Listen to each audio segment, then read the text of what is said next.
As I mentioned, we are not prepared to give that number. The Biden crime family steal the election!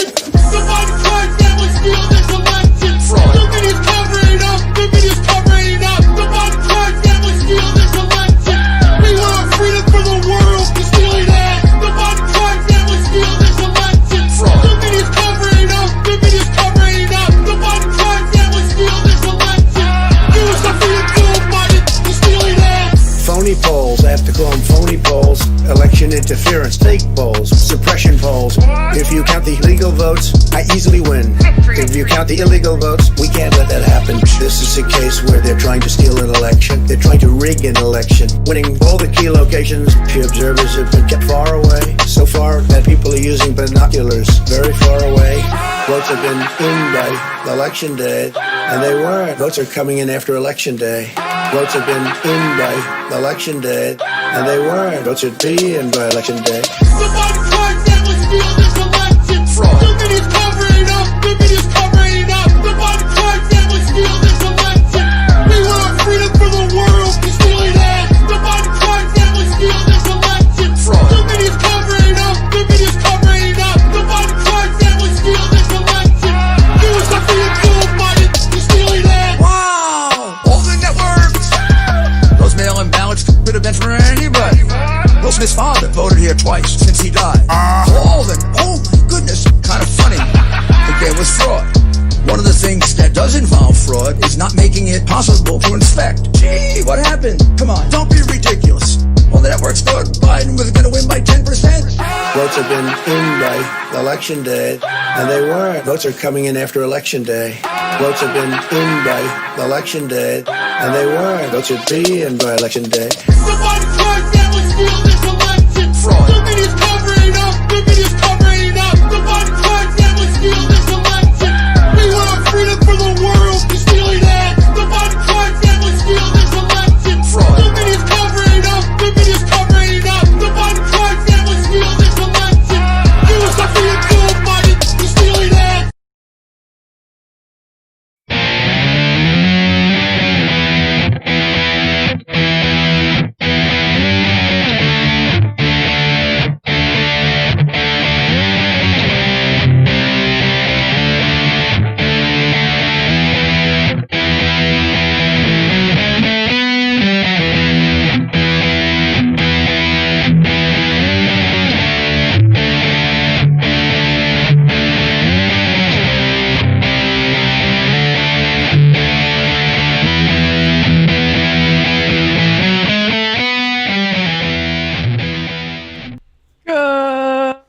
Good morning, good afternoon, or good evening, and welcome to the Vanguard. For Spike, Aesop, Rock of Israel, Cohen, I am Matt Wright, and together we are traversing the muddied waters of I like that freedom. one. I like that one. Folks, thanks for tuning in again to this Muddy Waters Media production. Be sure to share this right now to get around Mark Zuckerberg's totally not censoring of this and most other libertarian publications. Be sure to share this right now. Be sure to follow this. Whatever you are watching or listening to this on, like, follow, subscribe, hit the bell if it's on YouTube. Be sure that you tune in fully to this and everything else that Muddy Waters Media does, because the last thing we want is for you to miss out on even one bit of muddied goodness. Get the gift of Muddy Waters Media today. Kids love it. Kids love it. Kids love it. First and foremost, allow me to thank the fine people at siestacava.com for the cava that I am drinking on today's episode. And excuse me. Allow me to thank my house's reverse osmosis filter for this delicious, it's really good water that I'm drinking tonight from my house, Vulavanaka. Vulavanaka. So I ate sushi right before the show started, and I had wasabi, and I don't know why, but I wanted to make sure I ate all of the wasabi that they gave me with the sushi, and for some reason it came with way more wasabi than it usually does. So I was making myself suffer completely needlessly, to the point where it was actually hurting the back of my head. And it was terrible. And I'm not sure what made me decide to bring that up right now. Oh, because I was just coughing. Because you were coughing, right? I had And I thought I sushi- was going to die about an hour ago. Right. I had sushi a couple of weeks ago because here in the state of Florida, I almost said the great state, but why am I going to lie? But here in the state of Florida, Publix every Wednesday does $5 sushi rolls. And it is fantastic because the sushi's good. It's not bad at all. Wait, is that just in Florida? Hold on. I have no idea. Everywhere else I've ever lived, I haven't had a Publix. So I Each only know, Wednesday they have. yeah, it might be $5 sushi at Publix all the time. It's it's everywhere on Wednesdays. Is it? Yeah. Oh, cool. So Well, I if know you where go I'm to going Publix, tomorrow. now Publix, you owe us a check, or at least some gift cards. Or just maybe $4 sushi. Sure. But I tried to convince superfan Sarah Anderegg's 4-year-old that wasabi was Japanese gum. I mean, that's He might be child abuse. he did not believe me. No, he didn't, because he could sense what you were trying to do to him, which is good. So we were at Buffalo Wild Wings, and Buffalo Wild Wings, now you can give us a check too. But we were at Buffalo Wild Wings, and I was having wings, and he was eating, I don't know, something from the children's menu. And I was like, hey, stick out your tongue. And he did, and I just took a wing and I touched it right to his tongue. You probably shouldn't admit to this stuff. Like, you're gonna have CPS or whatever come. Like, you're abusing you're abusing the children with hot sauce, folks. This episode is brought to you before Matt ends up going to prison today. This episode is brought to you by the Libertarian Party Waffle House Caucus, the fastest growing waffle related caucus in this or any other party in this entire planet. This episode is also brought to you by Black Coffee, spelled BLVCK, because nothing means anything anymore, and you can spell things however the hell you want. Go to blvckbrews.com, that's blackbrews.com, and get some of the most delicious cold brewed organic coffee to ever be misspelled. Go to and be sure to use the checkout code MW for free shipping. This episode is brought to you, of course, by Henry McMaster, who is and will always be a bitch.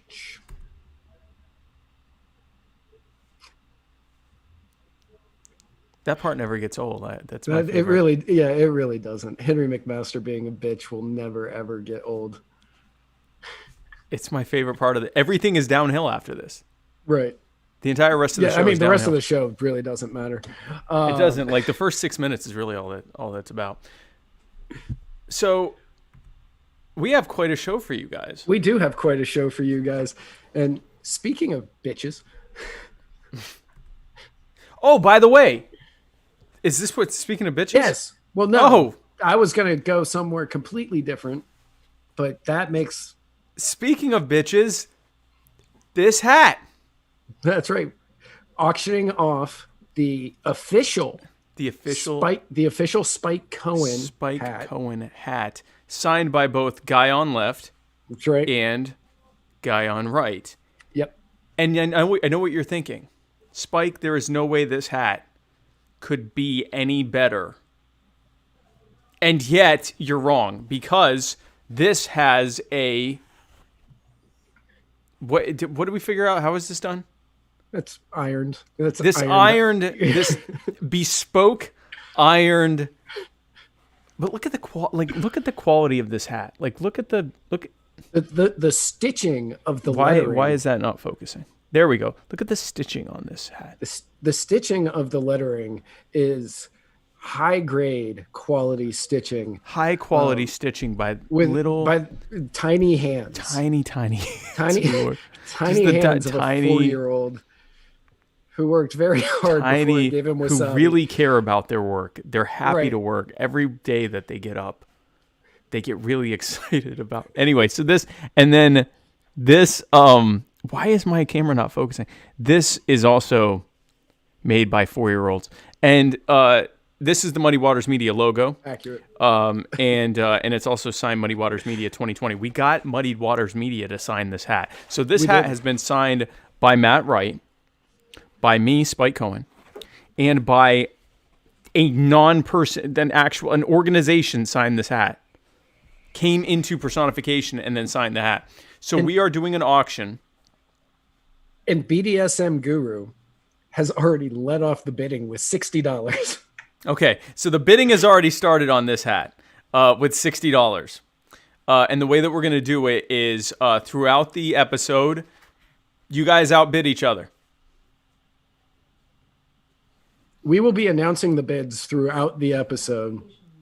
And we will be whoever has the most at the end of the episode wins. Yes. DVSV Flood is at $69. Nice. Bids closed. No, we need to go to 420.69 like we did last time. So yes. So again, yes. So throughout the episode, we will be updating people on what the highest bid is as they come in. And what are we up to now? So, Nicholas Andreasen, 120. Wife is going to kill me. Tom Arnold bid a huge 0. Tom Arnold bid 0. Tom Arnold bid $0. It's not signed by me. Because it's not signed. Okay, Tom, we'll get my wife to. Oh, you got to sign this one. Yeah. Oh, you. Sasha Cohen has it at 125. Wow. Adam Freeman at 150. Okay, so wow. Okay, guys, so we're going to be doing this throughout. We're going to be doing this all episode. night. So, but don't let us stop you. Okay, at this rate, we should be up to about 6,500 by the end of the show, which I'm not upset about at all. So, you guys get to happy bidding, have a good fun time with that. We'll be tuning in occasionally with how the bidding's going.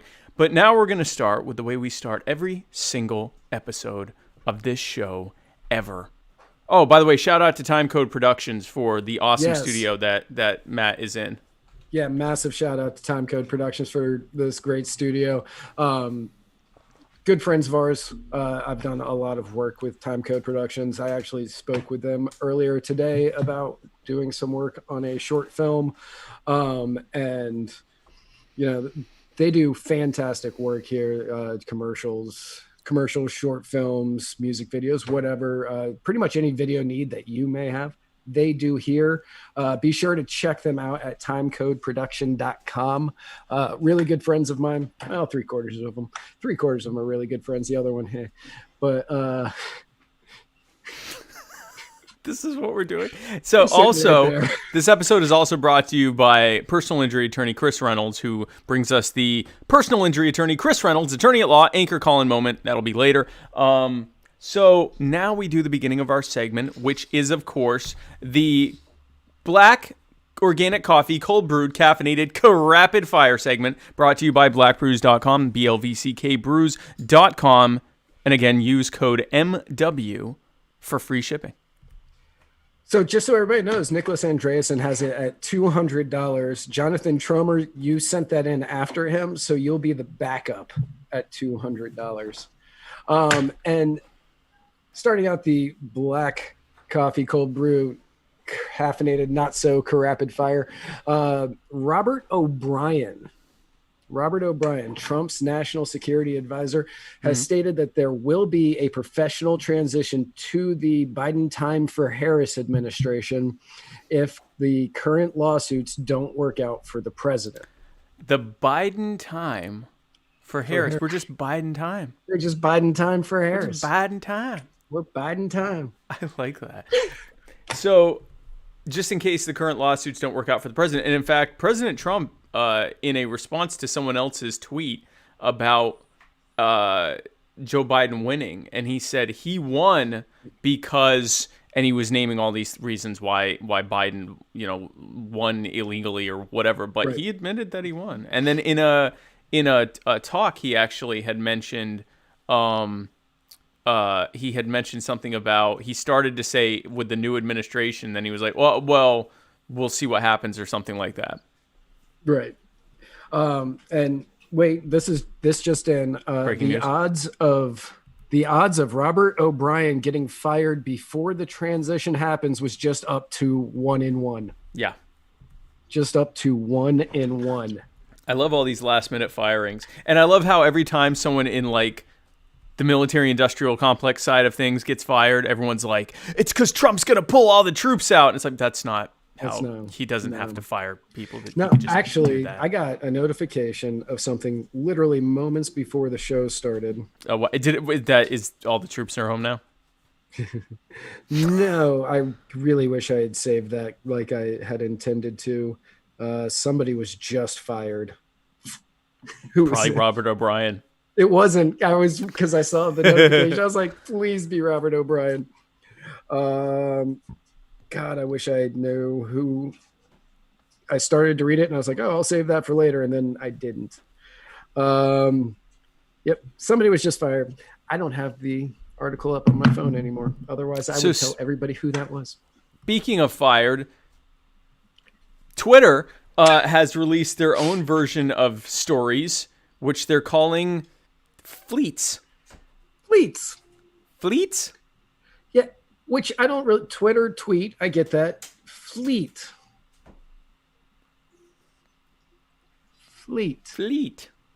Because they're fleeting? Oh. I mean, that's the only thing I can think of. That's it. So you go on Twitter to tweet and to fleet. Everyone else just calls them stories. You had to be special. Literally. Facebook stories, Instagram stories, Snapchat stories, MeWe stories. Oh, MeWe has stories? MeWe has stories. Yeah, everybody's got stories. But not Twitter. Twitter doesn't have stories. Twitter has fleets. They've got fleets. Fleets. Like fleets of ships. That's what... When I heard fleets, I'm like ships. Like fleet, like an armada. Mark Esper, Secretary of Defense. That sounds right, actually. That's because he's going to bring the troops home. Right. He's waiting until the last minute. There was... so one of Muhammad Ali's last fights... There was a play-by-play announcer who announced it, an Australian guy, and he was a huge Ali fan. And when the beginning of the fight started, he said, Ali, he's going to do a rope-a-dope. He's going to look like he's losing all the way to the last minute. He's going to save it for the end, and then he's going to knock the guy out. And so throughout the whole fight... Oh, and Ali lost every round of this fight. I forget who it was against, but he lost every round of the fight. And the guy the whole time, he's like, he's saving it for the finals rounds. He's saving it for the last, this was back when the 15 rounds for championship fights. He's saving it for the last 5 rounds. He's saving it for the last 5 rounds. Round 11 comes up. He's saving it for the last 4 rounds. 12 comes up. He's saving it for the last 3 rounds. All the way to the end of the last round. He goes, he's saving it for the last 3 minutes. He's saving it for the last 2 minutes. And he literally, the last time he said it was, he's saving it for the last 10 seconds. This is Trump supporters, Trump supporting libertarians who say that Trump's going to pull the troops out. They are going to, on January 19th, they're going to be like, Trump's waiting until the last 24 hours to pull all the troops out. He's not going to do it. He's not going to do it. He's not going to do it. In fact, we're going to get into that on why he's not going to do that a little bit later. Just a little later. But so speaking of fleets, not everyone's happy about fleets. Not everybody's happy. Yeah, not everybody's happy about fleets over on Flitter. AOC was not happy about fleets, tweeting out, "Does the fleets thing stress anyone else out? Like, I use Twitter to get away from Instagram stories, not have it follow me around on every platform, reminding me that I don't have makeup on." This is a congresswoman. You don't have to use fleets. You don't have to use fleets. You know, do you know how I found out what fleets was? From AOC? From AOC's tweet. Everyone's like, what's fleets? And so now everyone is going to get upset at her because she's not wearing makeup. Right. On fleets. Like, no one's going to make you use fleets. The evil capitalist society. Yeah, how could capitalism do this to me?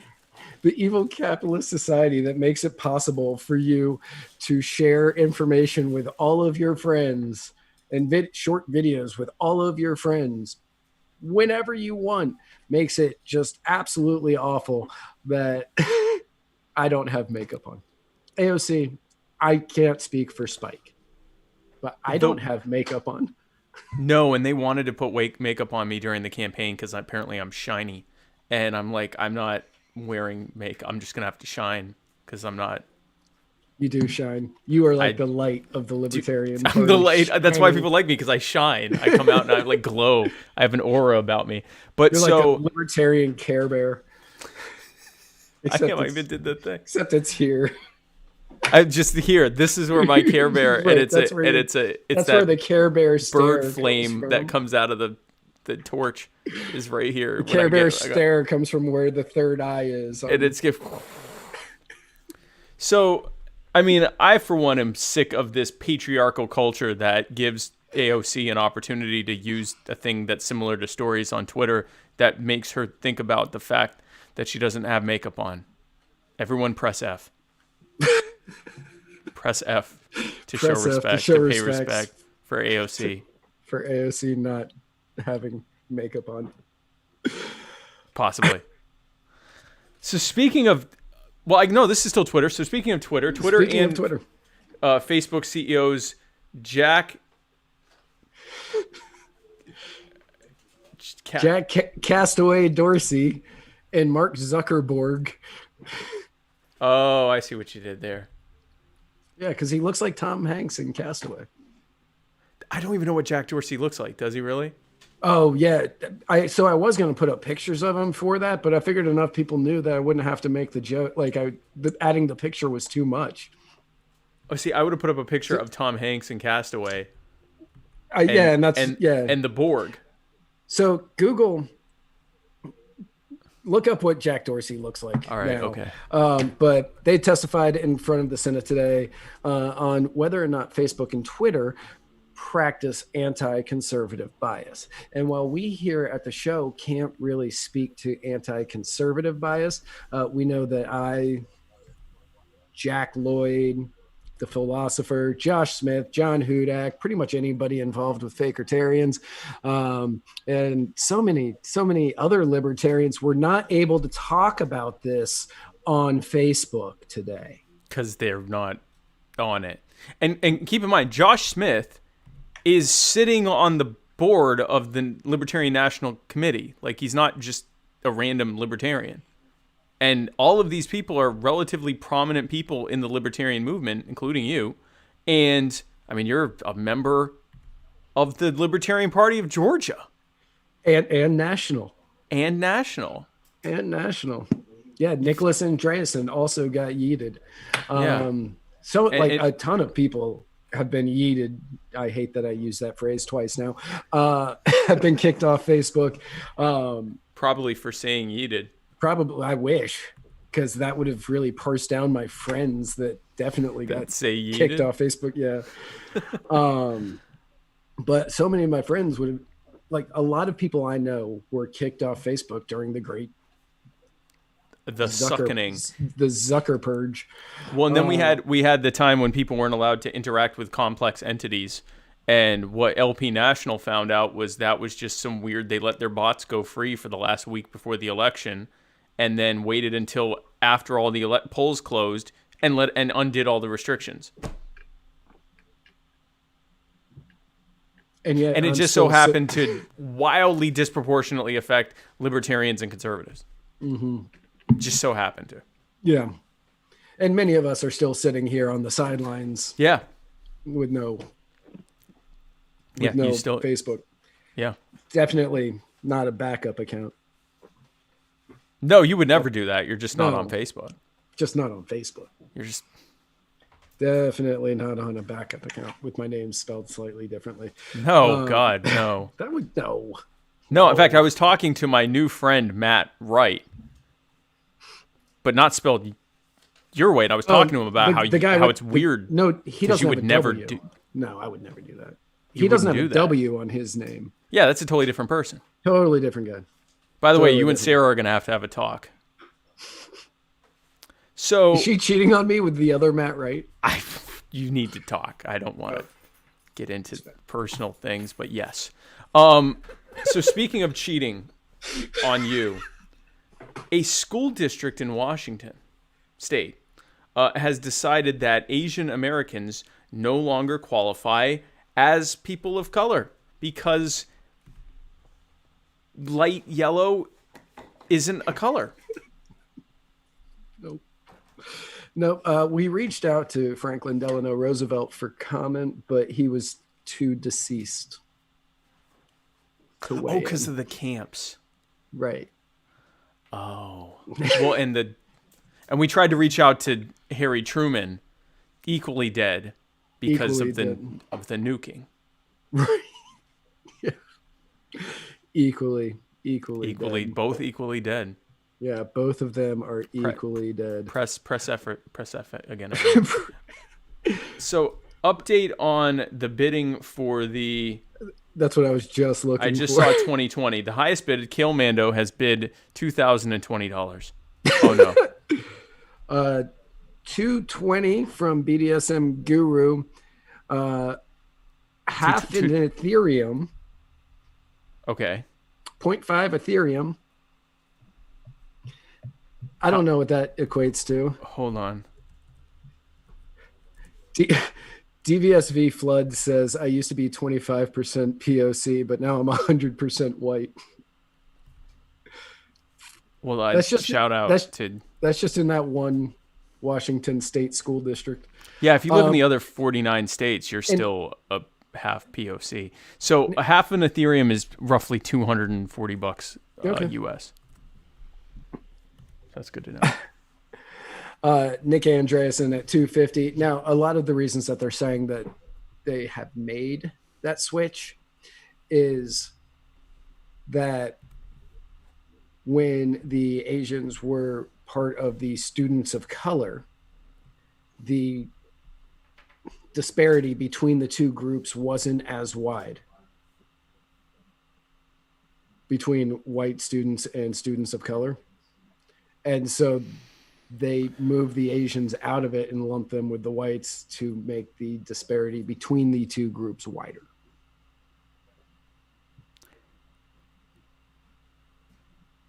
So Yep. I get what they're trying to do here, but effectively what's happening is they're telling people that if you do well, then you're white. Yes. Right. They also did a disparity between affluent and people who were on free or discounted lunch.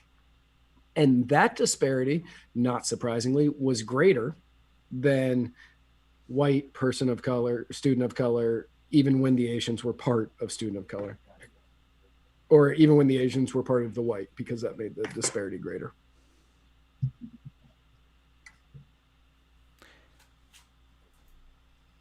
Asians are people of color. They are people of color. Now, let me ask you, because superfan Sarah Anderegg. Were we doing the thing? Okay, go ahead. When she was going through school, she has a lot of family who is Israeli and they don't consider themselves to be white. And so when she was filling out the form, she asked her teacher what she fills out being Jewish. And yes. They said, well, you fill out white. And she goes, but I'm not white. So Sarah is in the I'm not white camp. I don't know where she is now, but that was what she was taught growing up. So here is, and the question of are Jews white is a perfect example of how race is a bunch of garbage. Because you should be able to know. If it is a palpable, measurable thing, then there'd be no question. My answer is that Judaism is a religion. So I consider myself white because I look like this. I'm the whitest person on this show right now, for example. And that's weird because that's not often when it's me on the other side. No, that's what I mean. That's how white I am. I'm like stark white. I'm like an eggshell white. Okay. Like my color is actually in the white family. So the point I'm making here is that there are black Jews, there are white Jews, there are Hispanic Jews, there are mixed race Jews. There are Semitic Jews, like, Israelis and things like that. So, I mean, meanwhile now Israeli is a nationality, and the majority of Israelis are Ashkenazis, which is what I am, which is Jews that came from Europe or who have been in Europe for a long period of time, the white ones. So it's really, I consider myself white. There are many Jews that aren't white, but being Jewish, and this is just my opinion, being Jewish does not automatically make you white. And I've had people say to me, well, you can't say that because Jews were rounded up and genocided in Europe for not being Aryan. And I'd say, yeah, so were communists, and so were homosexuals, and so were Catholics. The Jews were the ones that were hated the most out of those groups, but and just to drive it home, in order to differentiate us from other Germans, they had to put the Juden 6-point star on, make us wear that on our clothes to differentiate us, because you couldn't tell otherwise. Tell the difference, often, because we're white, or those ones were white. So yeah, so I consider myself white. I always mention in medical documents that I'm also Jewish, because there are certain like genetic things, genetic disorders and things like that have high proliferation or high propensity among Ashkenazi Jews. So I always mention it, but I'm white. I'm a white guy. Vermin Supreme in the comments said, did everyone brush their teeth today? Wow. And what? BDSM Guru, I think he's at 275, but he says 500 from my bid of 275. I don't know if he just jumped it to 500. We're going to need clarification on that BDSM Guru. But Vermin, it's good to see you here in 2020. Vermin, great to see you. Welcome back. Yes, welcome back to now. To our era. To the present. To the present. To the present. To our present. Right, to our present. Welcome back to our present, Mr. President. And I'm pretty sure that's actually Vermin too. Like not one of the people on his channel. I'm pretty sure that's him. Vermin, I love you. Good to see you again. Thanks for tuning in. And every time I keep seeing 2020, I keep thinking someone bid $2,000 for that. My wife would like everyone to know there are also Ethiopian Jews and Iranian Jews. Iranian Jews. Right. Yeah. And like so much of Sarah's family is from Israel. They consider themselves Middle Eastern. So that's why when she was asked about it, it was like, well, Israeli isn't on the list of any of these. And they're like, you're white. And she was like, I don't know. Yeah, I mean, so like, what is it? Like 60% of Israelis are Ashkenazi, which is, I call it white. But 40% aren't. 40% are, look, it's hard to differentiate them from, from Arab people or from Palestinians because they are Semitic. So it's just like, when people would ask me, are Jews white? I'd say Jews are whatever color that Jew is. Judaism's a religion. It would be like saying, are Christians white or are Muslims white or whatever. So that is my answer to that. Speaking of whether or not Jews are white, Joe Biden has a page on his website titled "The Biden," and it's in all caps. Yeah, no, this was copied and pasted. Good. In all caps, the Biden plan to coordinate critical materials for all 50 states and U.S. territories. Now, you're probably thinking, Spike, I thought that the problem with our supply chain is all those regulations and taxes and licensing fees and bureaucracy and red tape that the federal and state governments have created that make it so difficult. Things like the Jones Act, things like the Department of Transportation, things like gas taxes that make it so burdensome and costly to be able to supply things. Regulations that require truckers to only drive 9 to 10 hours a day and pull off on the side of the road, even if they're just a few miles from a rest stop, and park where it's the absolute most dangerous place to park a truck because they're not allowed to drive even a minute longer for their own safety, of course, that it's this kind of stuff that hurts our supply chain. Turns out, no, the problem is that the government doesn't control it. So, where is that? Yes. So, thankfully, Joe Biden is on the case, and he released a statement earlier about it. And I had a nurse nurses at Walter Reed Hospital who would bend down and whisper in my ear. Wow. And go home and get me pillows. They would make sure they'd actually, probably nothing ever taught in, you can't do it in the COVID time, but they'd actually breathe in my nostrils to make me move, to get me moving. Well, that's a relief. He did follow up on his website after giving that speech about our supply chain, where he said, and I quote, "As commander-in-chief, it's Trump's responsibility to get these essential workers what they need." In no way did Joe Biden write this, because it didn't say malarkey or come on, man, even once. Yeah. Do you have a Biden impression? Not yet. I'm working on one. You're going to have to, because he's going to be president for the next year before it becomes before Harris takes over. I'm going to have a Biden impression. Okay. All right. Okay. No problem. Trump should immediately task a supply commander to take command of the national supply chain for essential equipment, medications, and protective gear. We can no longer leave this to the private sector. The supply commander should work with every governor to determine their needs and then coordinate production and delivery of those needs in a timely and efficient manner. And the supply commander should direct the distribution of critical equipment as cases peak at different times in different states or territories. That goes for ventilators, masks, gowns, face shields, lab equipment, testing and testing components, medicines, and all other critical materials, like probably food. That's what the government should be doing. Now, again, You're probably thinking that this is weird that the federal government would be creating a problem in our supply chain and then turning around and saying that we need it. But no, we definitely need this. And you might be thinking, Spike, this sounds like socialism. No, it's actually fascism. So in socialism, the government controls the means of production and takes over the factories and takes over the trucking companies. In fascism, it's a little worse.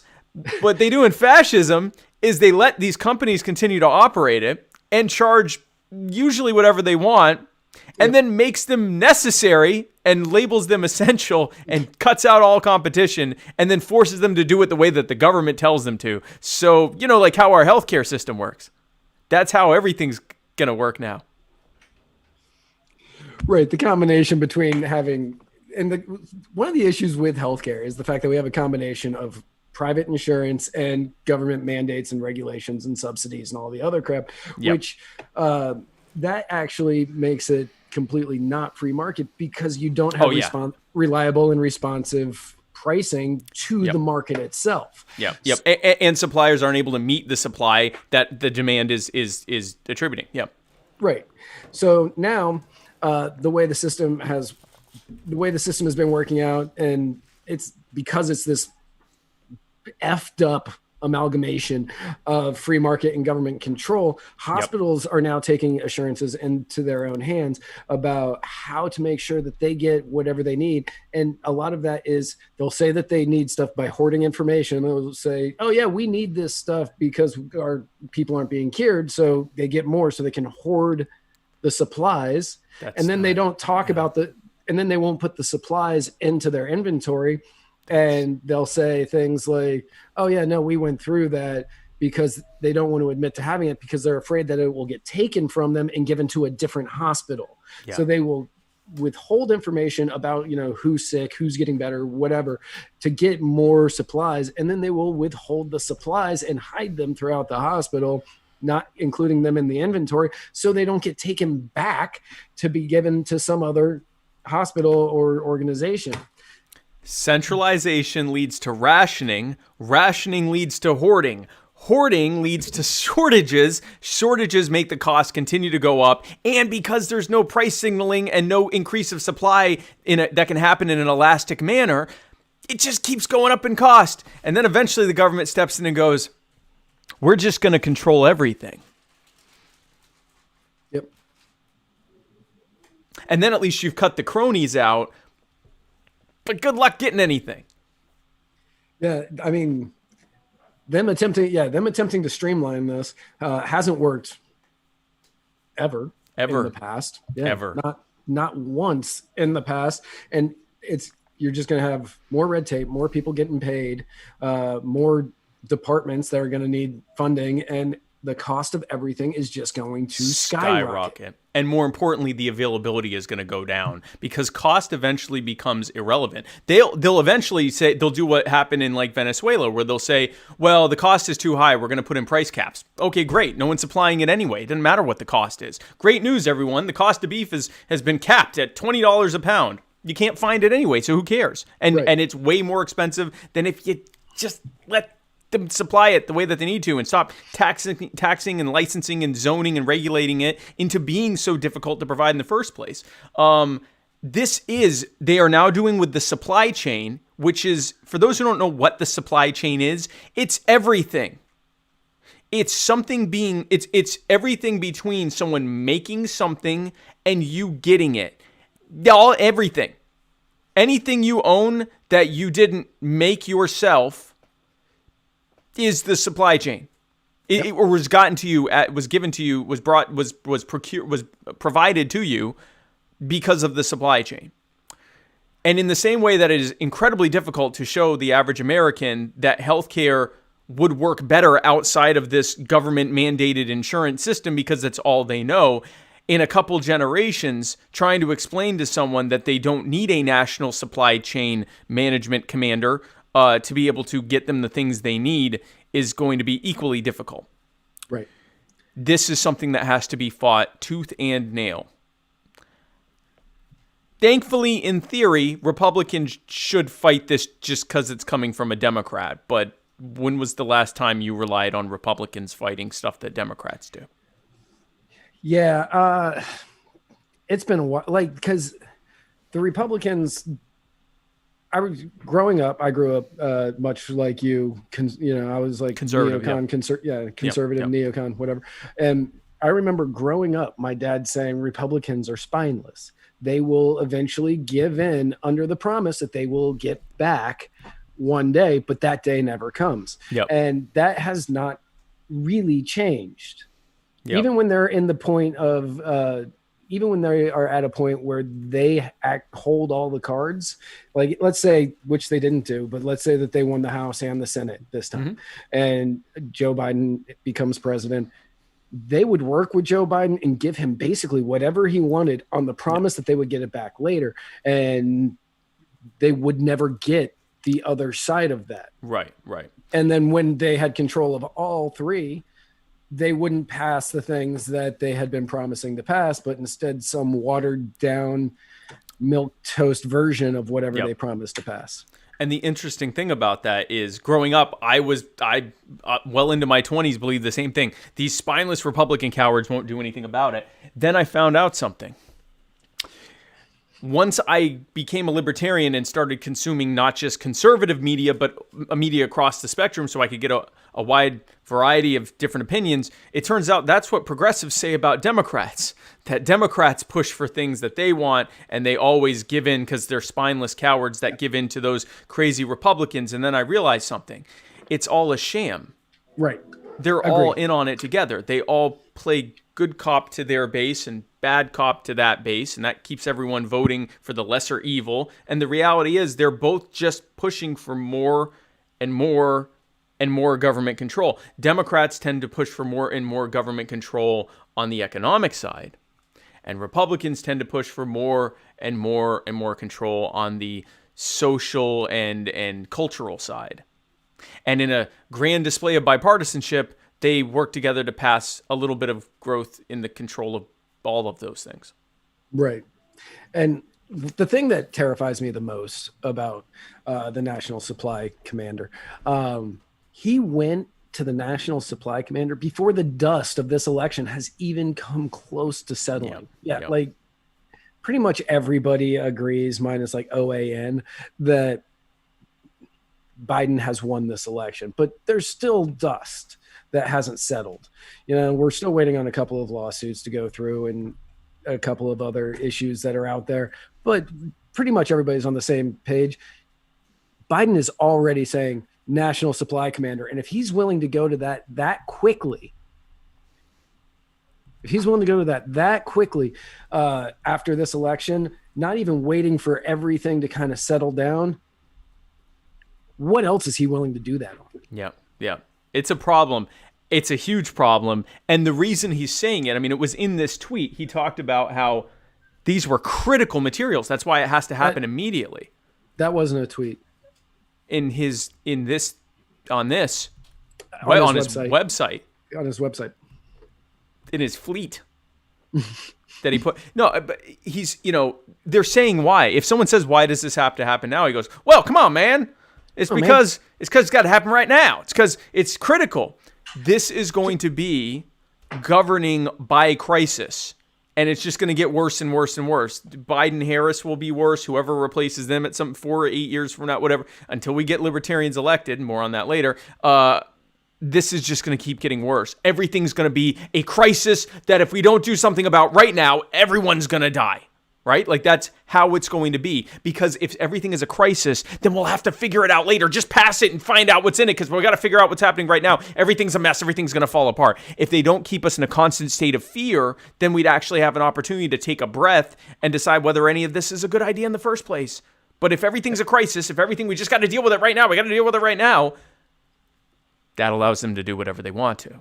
And you're always going to be playing from behind because you're always going to be playing catch up. Always. So real quick, Joe Biden was born in Scranton, Pennsylvania, and raised in Delaware, I believe. Why does he have a southern? Scantron. What? He was born in. It's pronounced Scantron. Oh, but why does he have a southern accent? He's got so I have. He's got the folksy southern kind of. He's got a come weird. On, man, like. So there is a part of Pop was a bad dude. So there's a part of Pennsylvania. So people, they call it Pennsyltucky. Like it's so part of like central western Pennsylvania is very similar in a way. So many of them talk to like the rest of the, I guess, Rocky Mountain states, like the inland South.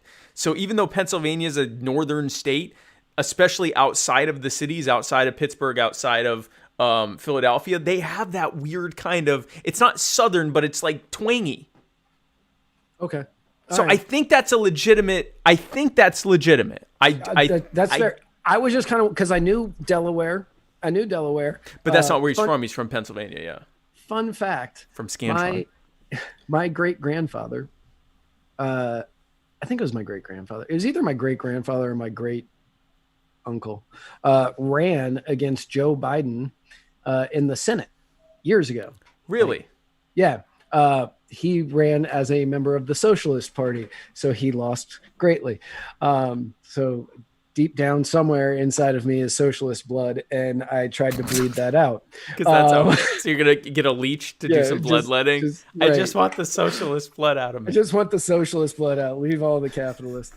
But yeah, he actually, I read an article. He wrote a paper called the Delaware Porcupine, I believe is what it was called. The Porcupine? Yeah, I got really excited when I heard the name too, and then I read it. Was he a libertarian socialist? No, he wasn't. He was just a... he was... Oh, wow. Yeah, he was socialist. I think it was called the Delaware Porcupine, but he wrote an article about his election against Joe Biden. That's so interesting. Yeah, so... Well, you got that going for you. Yeah, I got that going for you. You got that going for you. So right now, Nicholas Andreasen, I'm not accepting that bid. You have to make it an even number. Oh gosh, come on, guys! Like you have to make it an even number. So I'm rounding you down to 280, and you have to do it by at least $10, people. At least $10. So 280 is the bid right now. Until we get to 420.69, then you can go up just 69 cents. 280 is the bid right now. The next bid has to be 290 before we will continue. So we're up to 281. We're up 290 from BDSM Guru. 290 from BDSM Guru. Okay, very good. Well, thank you guys. So speaking of BDSM, now it's the next section of the next segment, which is the personal injury attorney Chris Reynolds, attorney at law, anchor call-in moment, where you can go to anchor.fm. Well, first, what we do on this segment is we read the messages, the voice messages that our loving viewers and followers leave for us. Now, you might be thinking, Spike, how can I get in on this leaving messages action? Well, that's an excellent question. If you go to anchor.fm/muddiedwaters, that is our Anchor page, our Anchor channel where you can listen to all of our episodes. And also, there's a button there that says message or leave a message or something like that. Send a message. And you press that. Yeah, something like that. And then you can leave a message for us. There's also another button there where you can donate money to us. So that's another thing that you're able to do on there. But you don't have to leave a message. We'd love for you to, but you don't have to. You can just leave a message, and we will answer them on these segments. So Nicholas Andreasen has us at 325. 325. $325 is the highest bid so far. His wife will kill him, but that is where his bid is. Every time we do an auction, someone ends up like, my family's going to divorce me. Hey, thanks. So our first question comes from Alex Boyer or Boyer? Alex from Virginia. Alex from Virginia. Here we go. Hello. Alex from Virginia calling into the Chris Reynolds personal injury attorney at law Anchor call-in line. And I have a question for Matt Wright and Spike Dead CeeLo Green Scrolls Cohen. And I want to know what you guys think about the Free State Project that is going on in the state of New Hampshire. From what I've gathered, these people are attempting to co-opt the Republican Party with libertarians, and they claim to have won 94 seats in their state House and state Senate in this most recent election, and those 94 wins being libertarians running as Republicans. Is this a viable strategy to implement in other states, or is this just going to end up floundering and diluting the Libertarian Party? So, okay. So first of all, Dead CeeLo Green Scrolls. Yeah. Okay. Yeah, that first was of all, because I listened to his earlier. Because there was one week he and I had the same nickname. Wow. Yeah. So I didn't play his. So wait. So was he talking about the Free State Project is claiming that they've elected 94 Republicans that are actually libertarians? Yeah. Well, first of all, I didn't know that, but go ahead. Right. And I actually haven't looked into it. I have looked into the Free State Project, and a lot of the work that they do, I really like. However, I did some work a little while ago with the Republican Liberty Caucus, and much of what they were saying is that they elected liberty-minded people, or tried to get liberty-minded people elected to Congress and state areas. Now, most of these people that they backed were not liberty-minded. Or they started that way, and then That's what happens. Right, and then they got in, and they Ted Cruzed all over the place. So what we have often is a lot of people, in the same way that a lot of people that come to the liberty movement, and they're not fully libertarian, right? They're not fully, and I was one of them. I came into the libertarian movement, and I was like, yeah, most of this sounds good, but also we need to protect our borders from illegals. And we probably need to, smash, we probably need to, what was my other big thing that, it was the border control thing. And also really, and this was less not being libertarian, but I thought that most people were on welfare because they were lazy. And I didn't really understand how the taxation and regulation and that whole structure was contributing to generational poverty. And so, but being in the liberty movement, the more time I was in there, the more time I was influenced by the prevailing culture, the more research I did into libertarian thinkers. In the same way, a very similar reverse thing happens when a lot of liberty-minded people are in the Republican Party or in the conservative movement. They often become less liberty-leaning over time. All of a sudden, we need strong border controls to stop the illegals, and people on welfare are lazy, and sometimes they get into really cringy ideas about race and stuff like that. So I tend to think I've had people say to me, "Hey, listen, I'm an elected Republican, but I'm with the Libertarian Party almost 100% of the time. And if you guys ever become a viable party, I'll switch because I don't want to lose my election by becoming a Libertarian. But I already agree with what you do." And I go, "Okay, great. Hope that when we get there, I hope you still do that." My concern with those folks is not always, but often they end up becoming conservatives because they kind of have to. If they want to remain, not get primaried out, they sort of have to become that. And the reality is, the more you associate with certain groups of people and consume their media primarily, it affects how you think. That's just how people are. Jonathan Trommer, Jonathan over on Facebook. Is that a real bid? Because I don't want to upset the people arguing over on YouTube by saying that number out loud. So if that is a real bid, let us know, and I will definitely give a shout out to #Libertitties and #Bulge for Liberty. Bulge for Liberty. So there was and I will as well. There was a brief scandal on Twitter that people were saying that I was inadvertently contributing to Bulge for Liberty. I guess one of my pictures, and guys, I can't help it. Any picture that I have is a inadvertent contribution to Bulge for Liberty. Jonathan says yes. So for everybody on YouTube who's arguing over $330, the new bid is $420. Blaze up. The new bid is $420. Nice. Sorry. The new bid is $420. Nice. And if someone bids $420.69, then I will say nice again. I know it's a major incentive.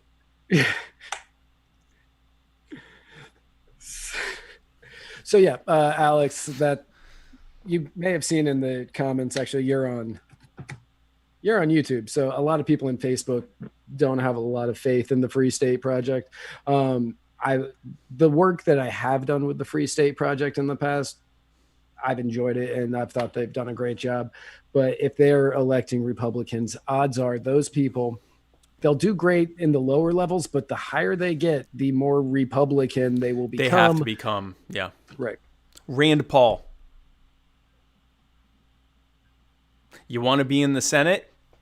As a Republican, you got to be a Mitch McConnell Republican. Not even conservative. You got to be this kind of like freaking Republican. Right. Interesting note there. So my friend Brad Barron was the Libertarian candidate for the Senate. Rand Paul said, because he's friends with Brad Barron, and he's a Libertarian, he said to himself, or he said to the world, he announced that he would remain neutral during the Senate race. And then Mitch McConnell called him. Yep. And then he endorsed Mitch McConnell. Thomas Massie didn't endorse Mitch McConnell. He didn't endorse anyone. Now, there's the difference between being one out of 435 members of a federal House and being one out of 100 members in a federal House. The further you work your way up as a Republican, the more you have to be whatever the Republican Party tells you to be. Now, there was a story... and that's true of Democrats, too. I mean, it's there are some liberty-leaning people in the squad on certain issues. That's great. The higher they work their way up, the more they're going to have to be just standard issue Democrats.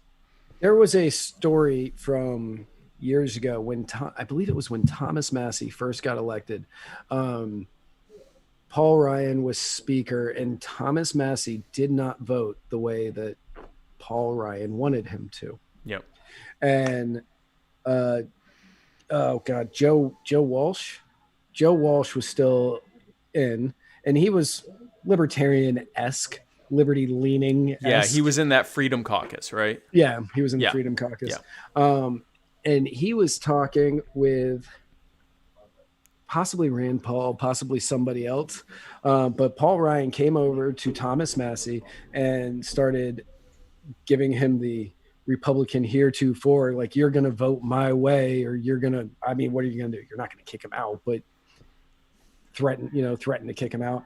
And no, but you can remove him from all committees. You can primary him. You can, not give him National Republican Congressional Caucus funding. Like, I mean, there's all sorts of things they can do. Yeah. Right. So he went over to do that. And Joe Walsh was talking with I can't remember who the other person is. It's not Rand Paul, but it was somebody else that was part of that Freedom Caucus. And they said, should we go help him? Joe Walsh said, wait, let's see how he handles it. And Thomas Massey looked at him and goes, I'm not here to vote for you. I'm here to vote for the people of my district. And this is what I promised them. So I'm not going to vote the way that you want me to. And if you're going to threaten me, threaten me. And then he just walked away.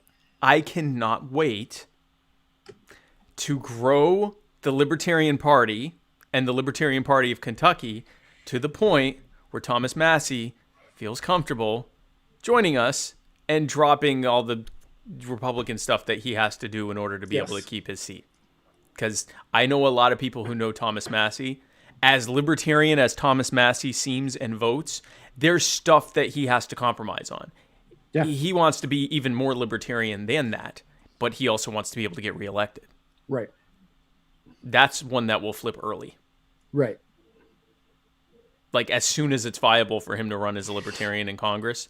And I will say that Justin Amash and Thomas Massey are the two greatest examples of people who went in and they stayed libertarian. As libertarian as they were, because they were kind of liberty-leaning conservatives. Yeah. Right. As libertarian as they were. And they are the two best examples of that. Everybody else, even the almighty Ron, even he did some things that were not libertarian that we have talked about on the show before, and we don't have to ever bring that up again. Yeah, I mean, there's the fact that the man... He voted no on every bill. He voted no on everything, but he would add funding. He did add funding to. He would add pork project funding for his district. Yes. Knowing it would get voted on, almost by voice vote, he'd vote against it after introducing it, and then he'd vote against the final bill. So he'd be able to bring pork back into his district and say he voted, not to increase the deficit. Yep, because he always voted no. Even though he was adding stuff to put in it. He voted against his own amendment, adding it. Yeah. Knowing that it would easily... It would just sail right through. So next question here on Anchor. This is a question from Chrissy and Jess. It's just Chrissy. Okay. How much slip could a nip slip if a nip slip could slip nips? Well, we discovered that earlier this year. We did. And the answer was fully. It could fully slip. Yeah, it could fully slip. Slip to the full capacity. So for anybody who's watching us, this is actually a really weird day because I am the one that's in a V-neck and Spike is in a crew neck. This is a weird day. And I'm wearing 2 layers. You are wearing, well, yes, so am I, but I do that often. You do that often. I usually am just wearing a shirt, and I've got showers. God. So, so next question.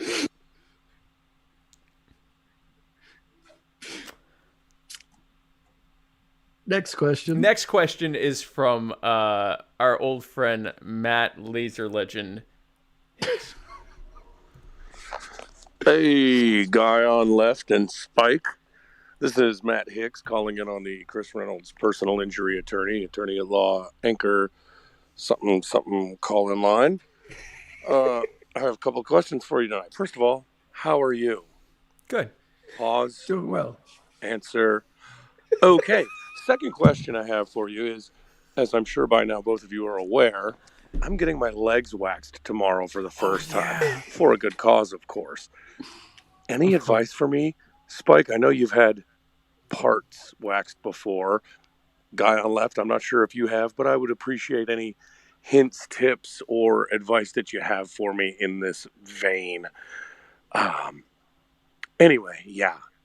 Hashtag finish it for me. Laser legend. Yeah, man.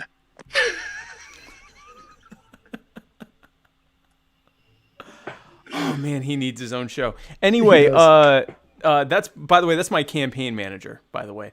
And actually now he's just my manager because he's still doing stuff. So, yes, Matt is getting waxed as part of his contribution to outright libertarians, not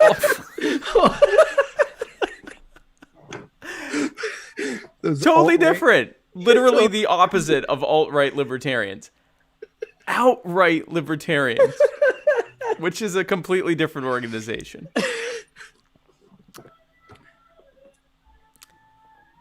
So, yes, I have been waxed once. Where? Yes. Where? My entire torso. Oh, wow. Really? It hurt a lot. I bet. So, and I'm very woolly. Yes. I'm a furry man. I am. People ask if I'm a furry, and I say yes.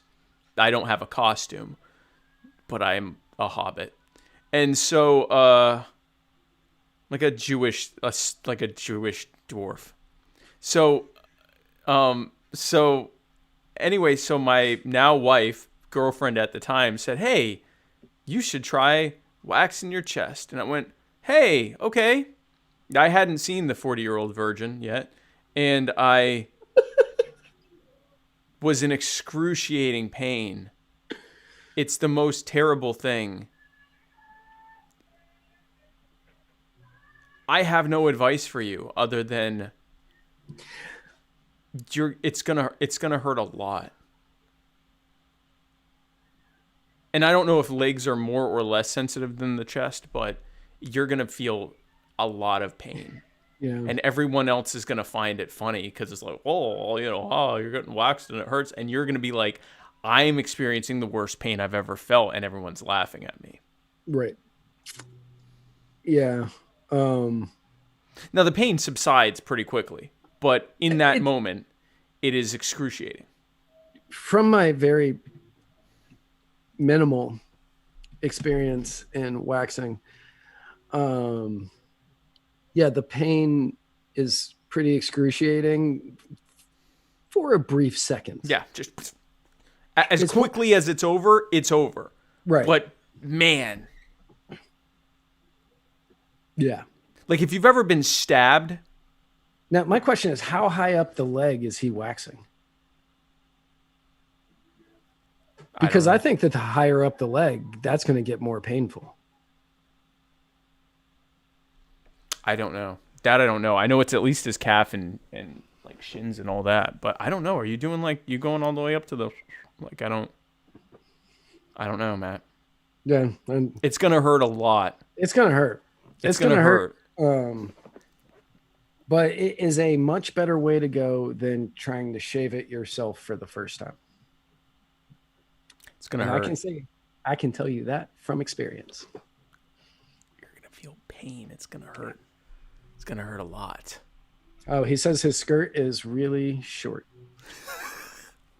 Caitlin Cloven says she gives her advice of have a few beers beforehand and it won't be as bad. I don't think you have to give Matt that advice. Yeah, I'm pretty certain that Matt knows that advice. I'm certain that's that not Matt even advice. That's just Matt. At least mildly intoxicated for this. And his twig and berries aren't getting waxed, and that's the important part right there. That's the important part. Stop before you get to the. All right, so we have another question from Matt. I'm so terrified. Hey guys, this is Matt Hicks calling in one last time on the Chris Reynolds personal injury attorney at law anchor call-in moment line thing. No, you got it. This is a comment for Spike. You used to have the habit of recommending to people that they oil their scalp, and I recently started a regimen of tea tree oil, and I've got to tell you, the results have been astounding. So, thank you for the wonderful advice. #LaserLegend. Everyone listening to this at home, tea tree oil, right here. Then you wipe it around. It's invigorating. It's conditioning. It's nourishing. You can't apply it directly to your scalp. You have to use a carrier oil. You have to use a carrier oil. Like coconut oil. Or jojoba oil. Or what? Or even olive oil. Did you say hobo oil? Jojoba. Jojoba. Oh, I was like, does this oil jump trains? Yes. It's technically a wax. Oh, gotcha. But it's oily. Wow. So yes, tea tree oil. Tea tree oil. But I have a feeling Matt's probably putting it directly on his scalp. It's just like shampoo. Yeah, Matt. In the comments, kid, I need to know: have you been just applying it directly? By the way, so I believe that we got a bid for $420.69 from someone a while back. I don't. Man, Yeah, Sean War, but he says I don't even know what we're bidding on. Yeah, I don't know what we're bidding on. But yeah, I guess technically, Nick. I feel somewhat uncomfortable taking that as a legitimate bid, unless you want to. If he doesn't pay us the $420.69, it goes to Jonathan Traumer for $420. Right. Unless someone bids more. Correct. So, okay, well, good. Well, I'm glad. Yeah, everyone go out there. Oh, we got yet another question. Wait, how many? Is this the one? I think I skipped one. Hold on. No, my phone. Hang on. Hold. Oh yeah, you skipped one. You used to have the habit. Oh yeah, okay, all right. So there's a third one, a second question from Matt Laser Legend Hicks. Here we go. No, Sasha Cohen. Hey guys, this is Matt Hicks calling in again on the Chris Reynolds personal injury attorney anchor call-in line. This question is for Guy on Left. What is the weirdest place you've put beans? #LaserLegend.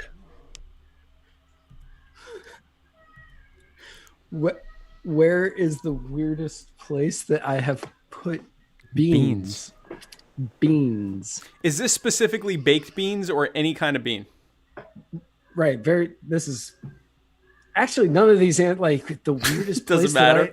Like the weirdest place I have ever put beans. Potentially my belly button. If it was like a dried lima bean, pop one of them bad boys right in there. But he says any kind. Adam Freeman says he knows the answer. If we're talking about those kind of beans, yes, that is correct. But I don't think we're talking about those kind of beans. Well, we are now. If we're talking about those kind of beans, the clubbing type of beans, what's a clubbing bean? It's a street name for a drug that I have definitely never put up anything. Is that what a clubbing bean? No, just bean.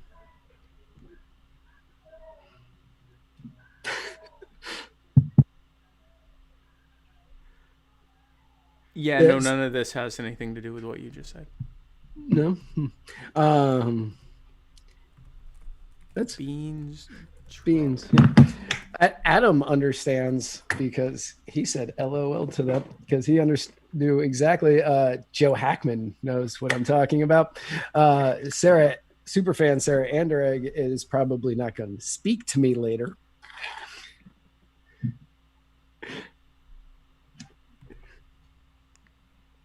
I thought I was a pretty prolific drug addict, but apparently not.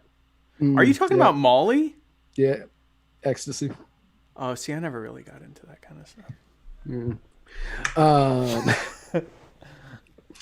Yeah, you just okay. Right on up. Well, we missed one from Sasha Cohen. Yeah. Oh, yeah, that's right. Okay, so one more from Sasha Cohen, who, well, okay, here we'll do his thing first. Hey guys, Sasha Cohen from DeKalb, Illinois here. First off, I want to thank Spike for running such an incredible campaign and coming out to my home state as well as neighboring states a couple times during the race. It was great getting to meet you, great getting to see you. Yeah, and I just had a quick question about libertarian philosophers and writers for both of you. I wanted to know, who is your favorite author from the libertarian left? Thank you. I think so. If Lysander Spooner counts as being on the libertarian left, then I would pick him. And I think we could qualify him as being on the libertarian left because he spoke out against capitalism.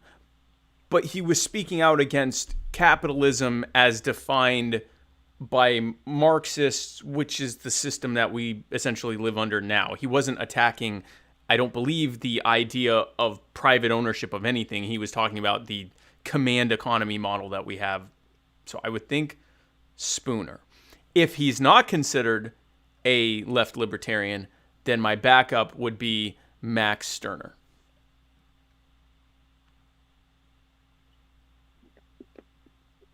Matt? Thoreau. What's that? Henry David Thoreau. Was he a left libertarian? He was a libertarian, and he was definitely more on the left side of things. I don't know if he would have claimed himself as a left libertarian. Okay. But reading his stuff and knowing his philosophy, yeah. Okay. That's a good one. Thoreau's a good one. Thoreau is a good one. But yeah, I would go. Incidentally, as Adam Freeman just found out yesterday, when he asked me, have you ever heard of Thoreau? That is his fifth cousin.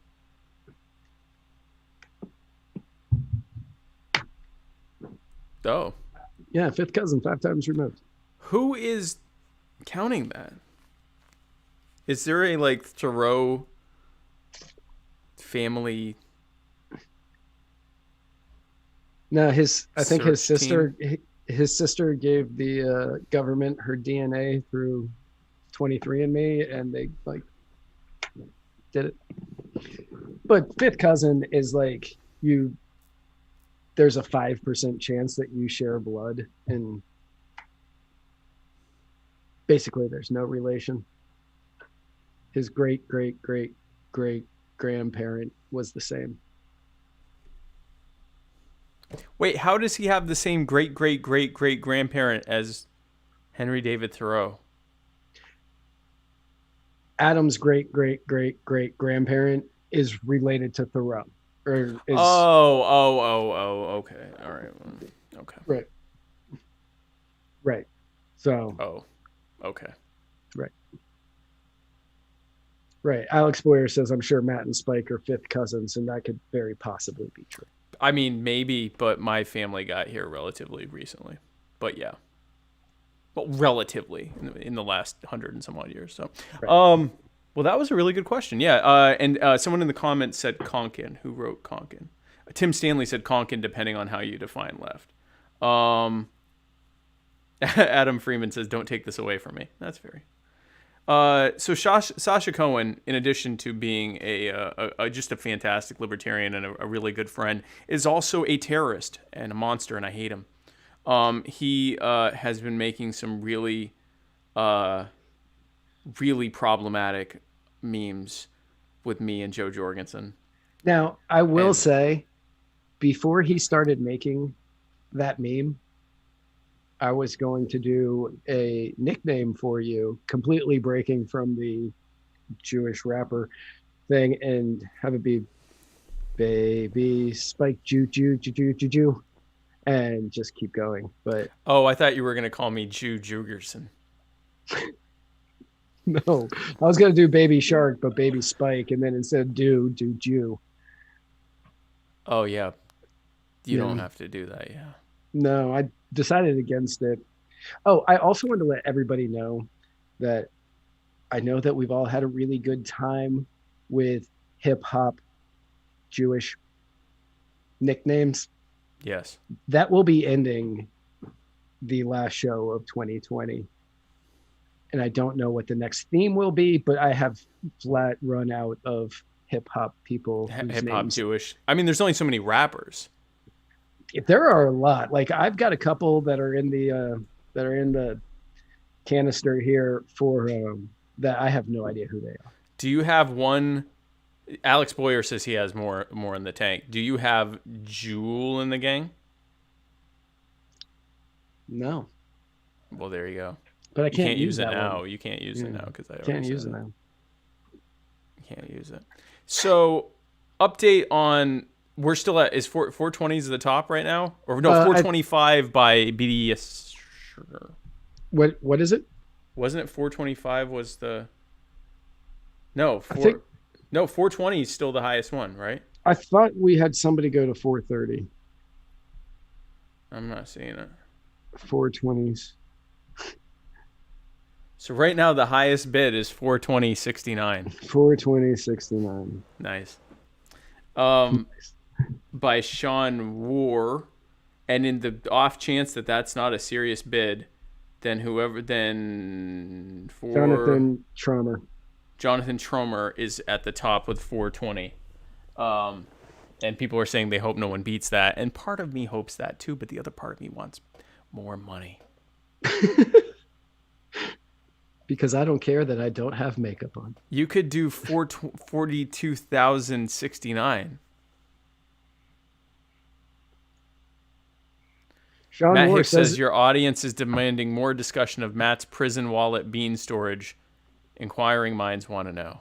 I don't. Is there really more information that you need about that? No. In all fair, like after a while, it stops working. If you just take it one way, you have to change it up. I didn't even need to know that. I would also like to point out that in September, I became 6 years sober. Hey, congratulations. Thank you. You scared the hell out of me. You posted a photo of a bunch of alcohol and said, time to dust this off. And I'm like, no.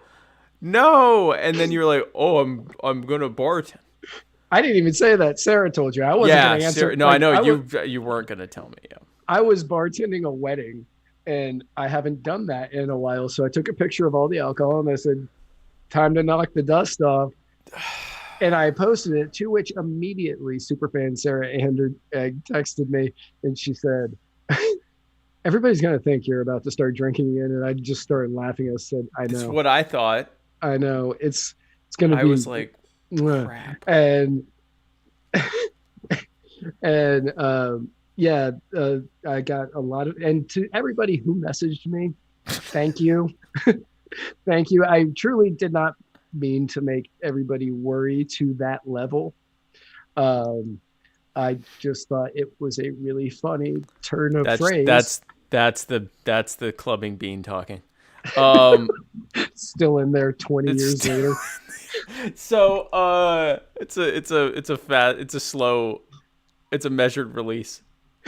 Yeah, very slow. Very slow. Very slow. 1% a month.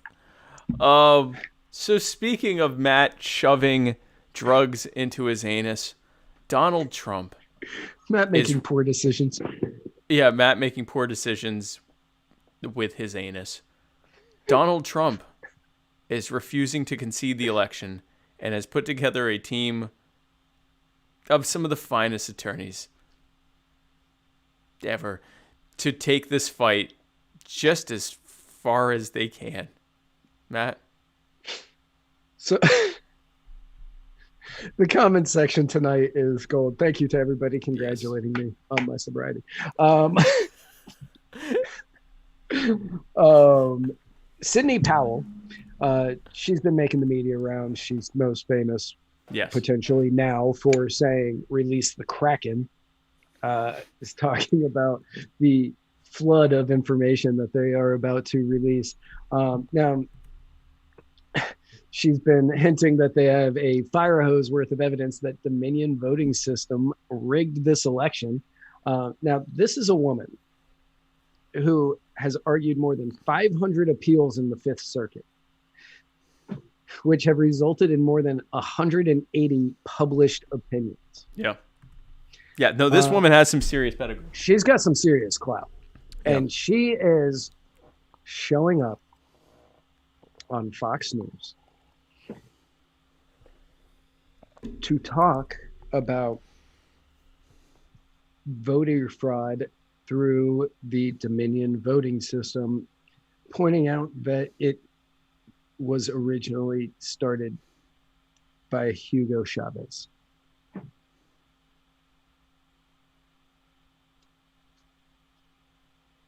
Now she is joining. Yeah, I know. Trust me. That look you just gave me was the same look I gave her when she said it.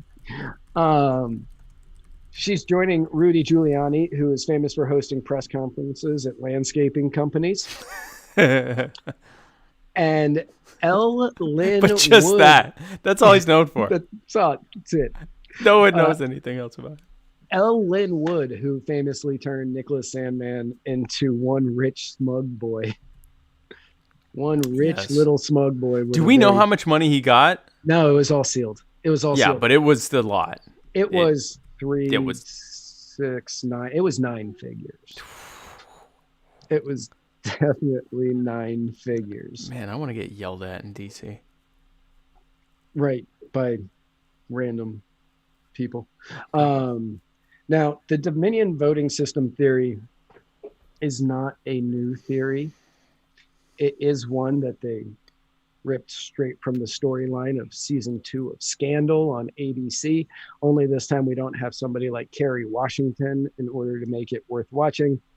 And while a lot of this does seem to be a bit far-fetched and like something out of the primetime drama that the creator of Grey's Anatomy would write. However, according to PBS NewsHour, well known for their alt-right reporting at PBS, the QR codes being used in the Dominion voting system could be duplicated and placed on every ballot and nobody would know the difference, and that the systems were having issues as recently as September with half of the names of those running for Senate in the Georgia special election randomly disappearing. So the systems were not tested well before they were put in. And these were the same systems that they were using for the primaries in Georgia that caused a lot of issues. We are not backing this and we are not saying this is what is happening. Right. However, we want to give you all the information. Now, a lot of lawsuits are being filed all across the country. Kayleigh McEnany came out and said that they have over 250 pages of sworn affidavits of people who witnessed voter fraud from Michigan alone. And they have more stuff planned. Sidney Powell is out in the news definitely talking about there's a lot more information that's going to come, and she is swearing up and down that at least 2 or 3 states are going to be flipped once all of this information comes out. Time will Wouldn't tell. that be insane, by the way? If that happens, Nobody will trust an election in this country ever. Ever. Neither side. Ever. Neither side. Neither side. Right now, the Republicans will never trust an election ever, right? Or at least until they win again. But yeah. 70% of Republicans right now think that this election was rigged. They don't believe it. Back in 2016, I don't know the stats on this, the Democrats thought that that election was rigged or at least tampered with. 2012, a lot of people were saying that some rigging went on, but I don't think anybody's claiming Mitt Romney won that election. No. It was so wide. Yeah, it was such a wide disparity. Yeah. 2012 is going to go down as the last election that people believed. Possibly. If it gets flipped from Biden to Trump, 80% of this country will think that the voting system is an absolute joke and a mess and a corrupt, and they will have a pretty compelling reason to think so. Now, there's a lot of hypotheticals here. There's never been a presidential election, and people keep pointing to Gore versus Bush, where for nearly 3 months, Gore claimed he was the winner. 37 days. 37 days. So also, the difference between Gore and Bush in that election was a few hundred votes in one state. This is tens of thousands of votes in multiple states. So what would have to happen is the equivalent of like 3 or 4 Bush v. Gores going, or Gore v. Bush, or whichever it was, in Trump's favor, is what it would take to actually turn this over. Could it happen? Sure. And I'd also like to think that they end up discovering that they stole 4 million votes from Joe Jorgensen. Now, probably. Now, like a lot of Trumpians are like hanging their hat on in Georgia yesterday. They found a I called it an SD card yesterday because I couldn't think of the term and I got made fun of.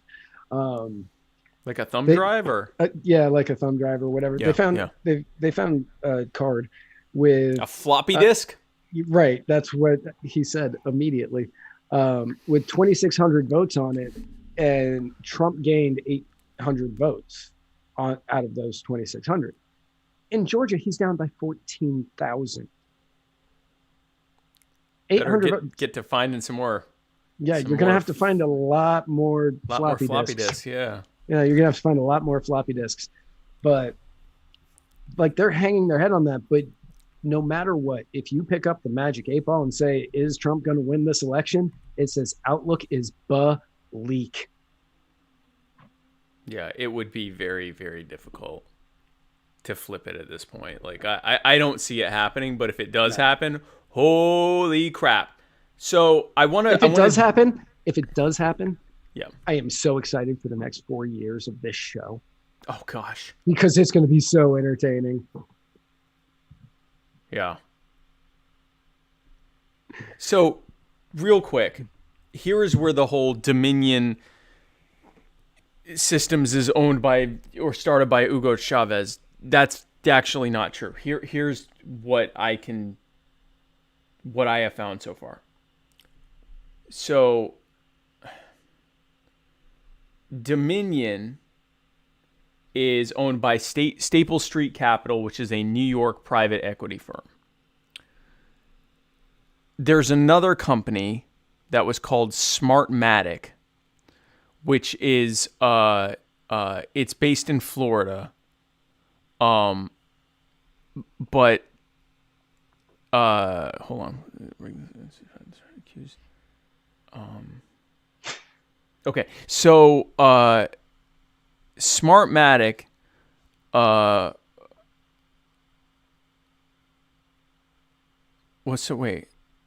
Okay, Smartmatic technology has been used in Venezuelan elections. Okay, yeah. Smartmatic bought a company called Sequoia. Where is it? Sequoia Voting Systems in 2005, but they sold it in 2007 because objections were raised over its partnership with a company that was Venezuelan, and that was related to voting. 3 years later, after they sold it, 3 years later, Dominion bought Sequoia. So what they're claiming is that Smartmatic bought Sequoia and implemented code in Sequoia, which is now being used in Dominion. As someone who has worked in web design and understands coding, and doesn't really work that way. Most of what they were buying was IP when they're buying these companies. So right. It's now what I'd strongly doubt they're using the same software. And even then, using the same software wouldn't prove that there was some ill intent by, the Venezuelan government in our elections. And in the PBS NewsHour, which is actually only 37 minutes if you watch it on YouTube, but in the PBS NewsHour, they talked to people about these voting systems, where they said that they don't have proper security on them and anybody could easily enter a line of code that would change things. Whether or not that happened, there's no way to know. And there's not really paper ballots on these things. Yep. There's not really paper ballots because they were all digital. So you don't even have anything to back it up against. Right. And see, this is where the beauty of having this beautiful mess of a system is. Because it's not centralized and because each individual area has their own way of doing their voting. In some states, they even leave it up to the individual precincts and the individual counties how to do their voting. Yep. It would be really, really, really hard to hack the election without there being multiple people coming forward and saying, I was a part of the hacking of the election. Now, is there voter fraud? Yes, and we talked about this last week. Absolutely. Is there voter fraud? There's absolutely voter fraud. Thousands, maybe tens of thousands of instances of voter fraud.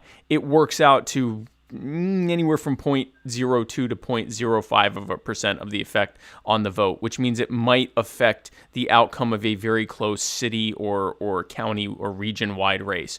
It is not changing anything federal. None of the votes were anywhere near close enough to be affected by that kind of margin. Right. Now, Richard Caesar on Facebook says, we need blockchain voting. And we have talked about this on the show. Mm-hmm. In theory, blockchain voting is great. However, voting is supposed to be anonymous. Yeah. And with blockchain, you create a map of who everybody voted for. There will be a record of your vote. You can't do that. And you shouldn't do that because the one thing that people have is that even if everyone's pressuring them, you have to vote this way, you have to vote this way, you have to vote this way, you walk into that ballot box and you vote however the hell you wanted and no one knows. Unless you tell people. I mean, you're certain to tell people if you want to, but if you want to just vote and it's no one's business, then you get to vote and it's no one's business. And that prevents a major social campaign from pressuring people into voting for someone, which would almost invariably lead to bad outcomes. So I believe we had that. You believe we had what? People socially pressuring people to vote. I mean, we have that. Oh, I'm saying to vote for a certain side. Oh yeah, no, social pressure to vote is through the roof. Right. I mean, to the point where they're actually like straight up bully campaigns. Like, if you don't vote, shut up. I was like, okay. If you don't vote, you don't have a right to complain. Which, by the way, let's trace that for a moment. Let's talk about that. And I'm someone who encourages people to vote libertarian.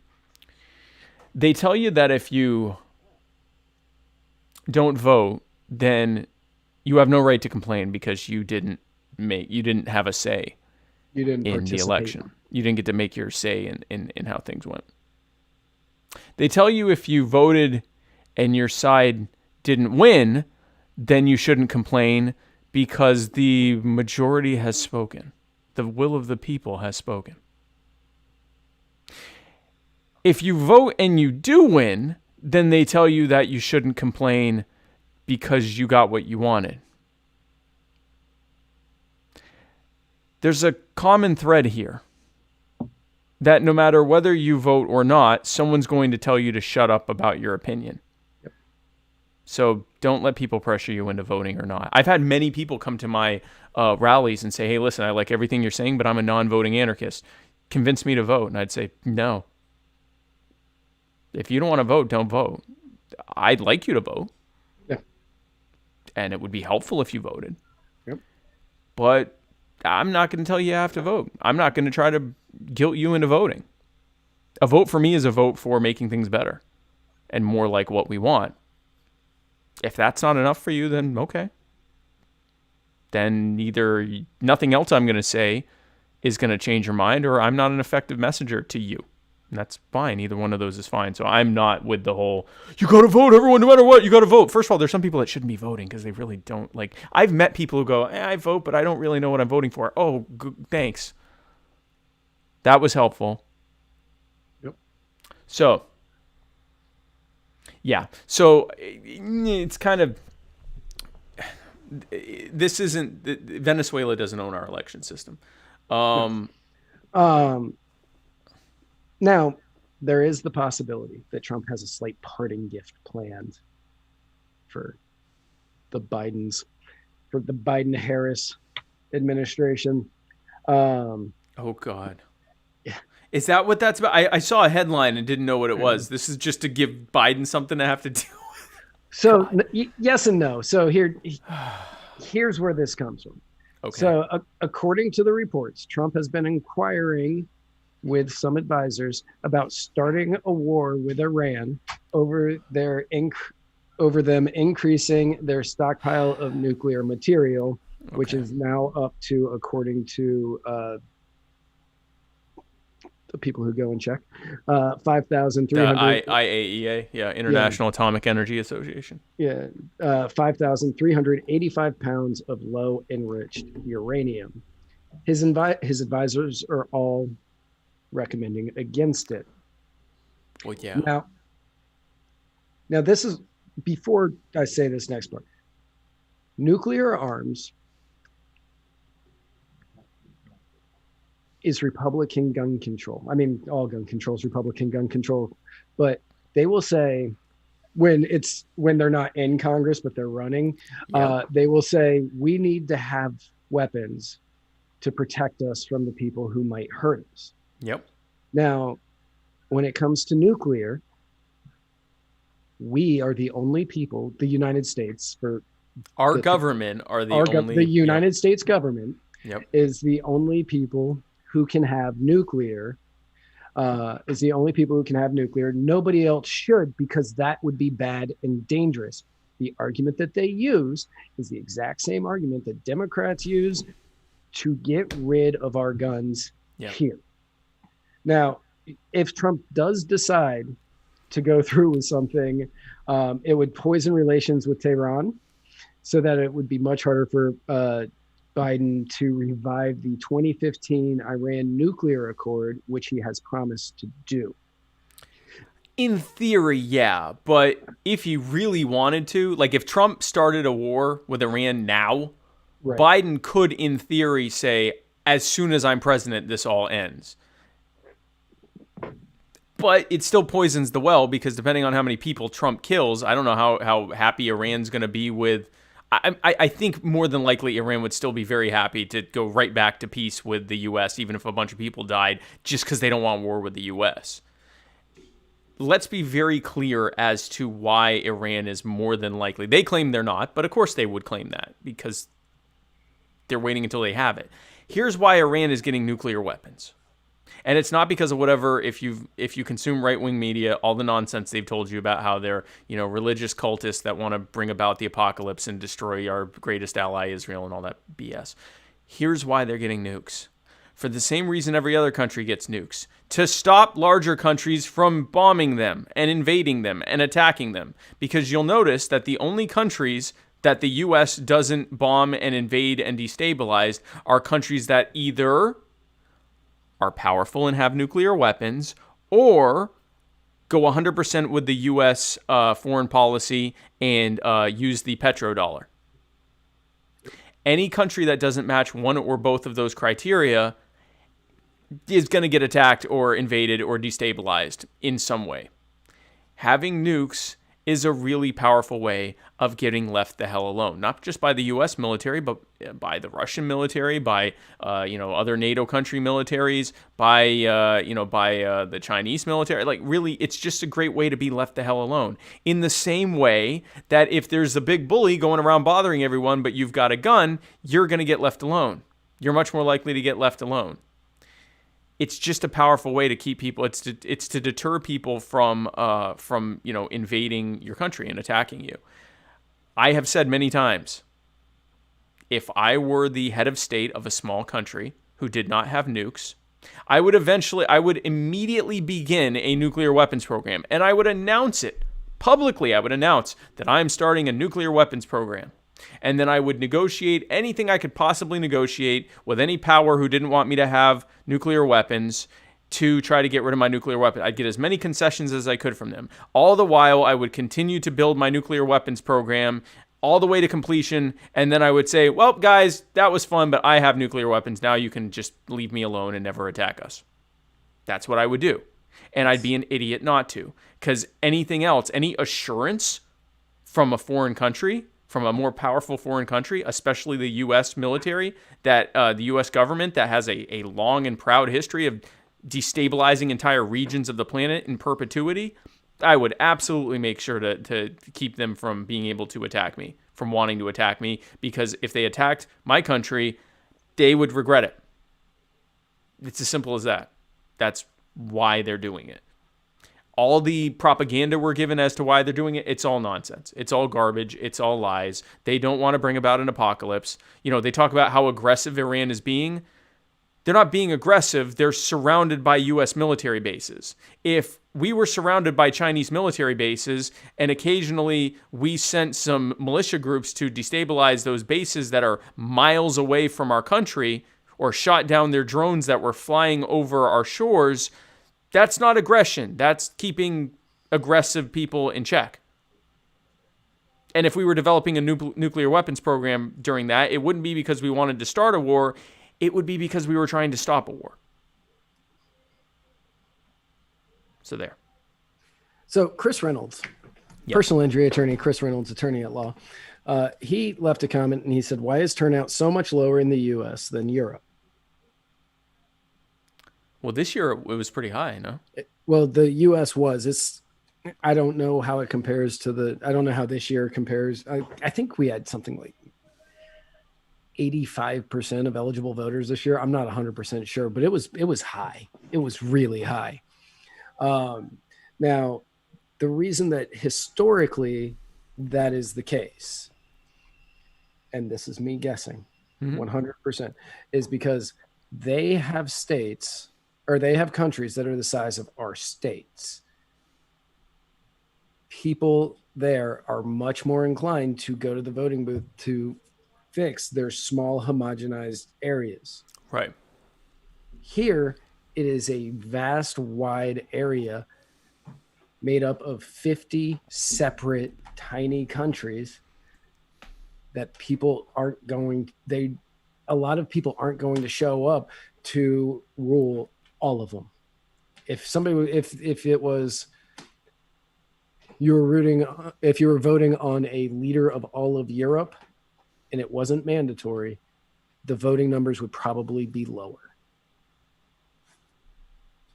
More than likely, yeah. I think there's that, and I think also there's the dynamic of an increasing number of Americans who, because we have a rigged voting system in this country, and I'm not talking about how they count it or anything like that. We have a rigged electoral system whereby the Republican and Democrat parties have made it almost impossible for third parties to even get on the ballot in the first place. They also take taxpayer money to pay for their campaigns. So everyone else has to fight to even get on the ballot. They get hundreds of millions of dollars in federal funding for their campaigns. So, and this started prior to, the 1880s. There was actually a lot of very robust third-party participation in American politics, third and fourth party participation. Then starting in the 1880s and continuing on through largely into the 1950s, Republicans and Democrats worked together to create a series of restrictions, ending with the creation of the FEC, who now just creates regulations without even bringing them to a congressional vote, making it increasingly more and more difficult to actually be able to run. They just create more and more regulations. The state boards of election have continued to ratchet up the requirements to even be able to be on the ballot. As a result of that, Republicans and Democrats do whatever the hell they want to.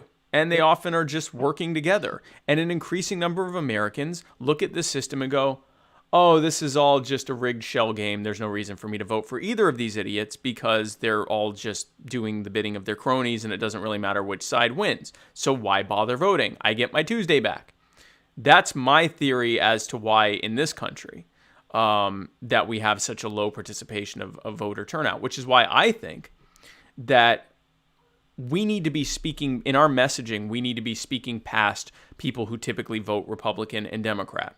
Still speak so they can hear us, but don't speak to them because they're more than likely going to vote for a lesser evil until they think that you can win the election.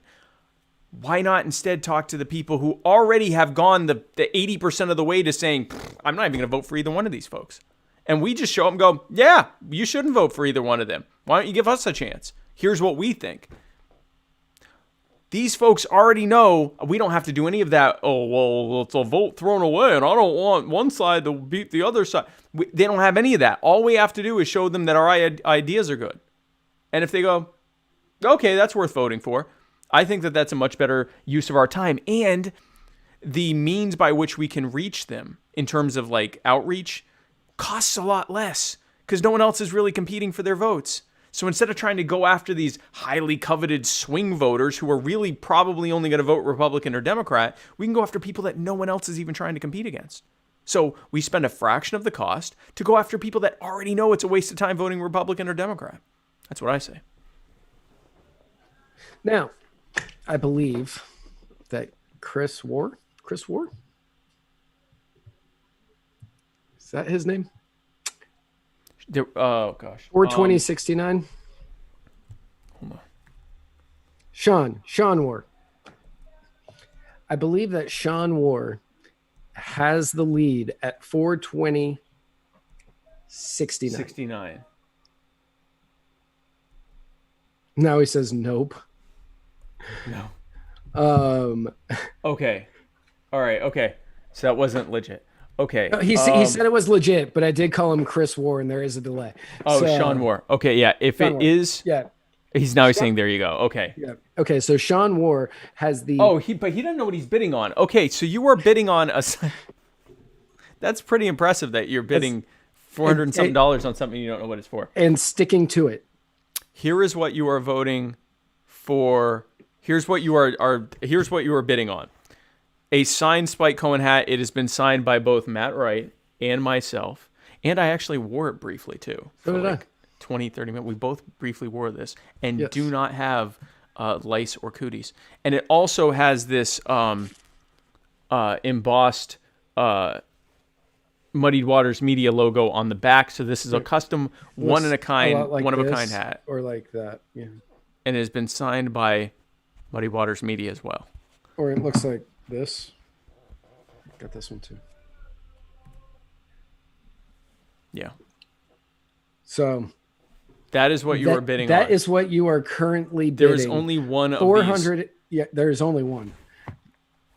You are currently bidding $420.69 on that hat.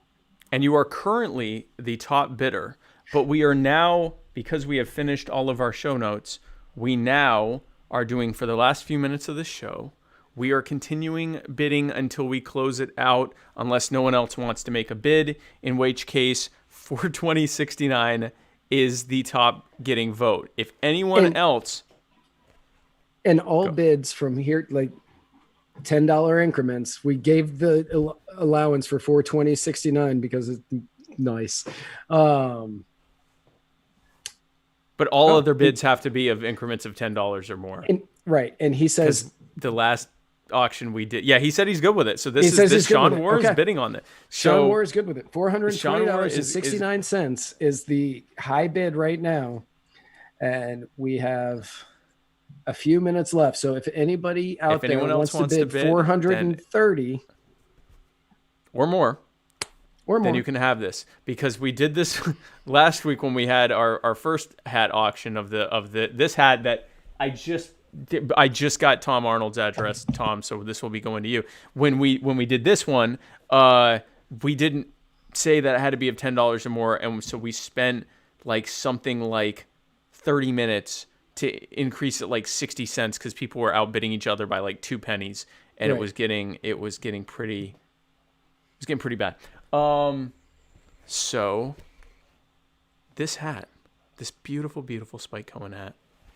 And for anybody who is interested in getting their very own Spike Cohen hat, it won't have the patch on the back and it won't be autographed by both of us.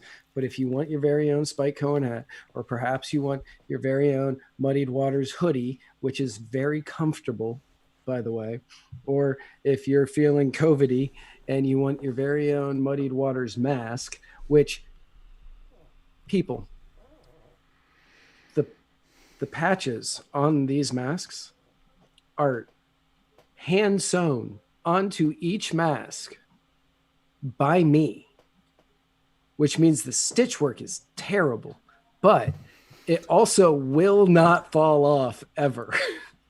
It also means it was not done by a toddler in a sweatshop. No, it was done by me in a sweatshop because Sarah keeps the air conditioning at a temperature that is just way too high.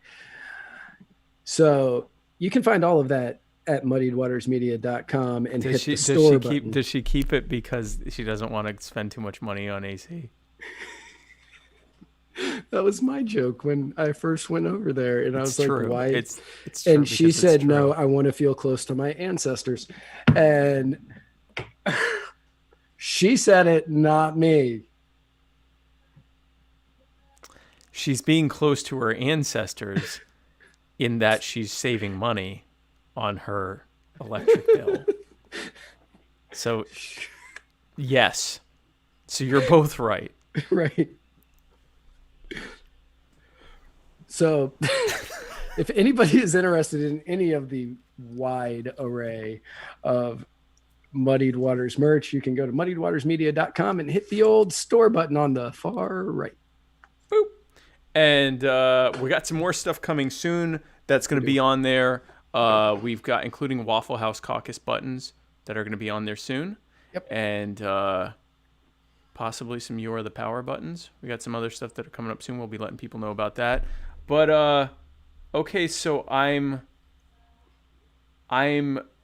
seeing, it's looking like, I mean, at this point, I think we're going to do the going once, going twice thing, because we're pretty much been letting people know that it's currently at, I could not be, I mean, I'd only be happier if it went way higher, but I couldn't be happier with it closing at $420.69. So going once, going twice, sold to Sean War for $420.69. Now, Sean, you can PayPal muddiedwatersmedia at gmail.com, muddiedwatersmedia@gmail.com, PayPal us $420.69, and this hat will be delivered to you. And I'm certain that your significant other is going to be so happy with this purchase. It is going to bring joy to your family for generations, truly. And if you aren't going to do that, then Jonathan Trommer, PayPal us for, we will reach out to you. If that doesn't happen, then we will contact Jonathan Trommer for $420. And he can PayPal us at muddiedwatersmedia@gmail.com. And when you PayPal us, give us your mailing address, and we will send this bad boy to you. Yes. And in the meantime, it's going to be sitting right over here, nice in the safe little hat area that I have. So, well, that was fun. Well, thanks again. What another fantastic hat auction. That's awesome. But we've got a interesting. I have an episode of My Fellow Americans tomorrow Wow. I do, right? And Wow. it gets even better. I have a guest. Who? Guess. You're not interviewing yourself again, are you? Nope. Oh, wow. You have 2 guesses. Vermin. Nope. Okay. Joe Jorgensen. Nope. I am interviewing John Aldrich, who writes for The Hill. He also writes for the American Political Science Review, the American Journal of Political Science, the Journal of Politics, Public Choice. He's published several books over the years. He has won multiple awards for his political writing, going back to before I was born. And he recently wrote a piece breaking down, the title was, Does Joe Biden Owe His Win to Joe Jorgensen? And he breaks down why the answer to that is no. Or I guess I shouldn't give that away. You won't believe what his answer is. Did Joe Biden owe his win to Joe Jorgensen and me? Did Joe Jorgensen and Spike Cohen stop Donald Trump from winning the election? You're not going to believe what you find out tomorrow, then Wednesday at 8 p.m. Eastern on My Fellow Americans with me and my special host, my special guest, Mr. John Aldrich. And I can't say for certain. However, there may be a brand new episode of Mr. America, The Bearded Truth this week. Oh, on Friday? Well, he did it Friday last week, so I'm assuming if he's going to be doing it, that it'll be on Fridays? That'll be on Friday. Cool. That's awesome. And on Thursday, I will be doing my next episode of Culture of Winning, which I do on my politician Facebook page. I'll be interviewing Bob Carwin, who was recently elected. He's a recently elected libertarian official. On Mondays and Thursdays at 8, I interview libertarians who have won elections. Huh? Libertarians winning elections. You may not have known that was a thing, but it is. And so we're going to be doing that.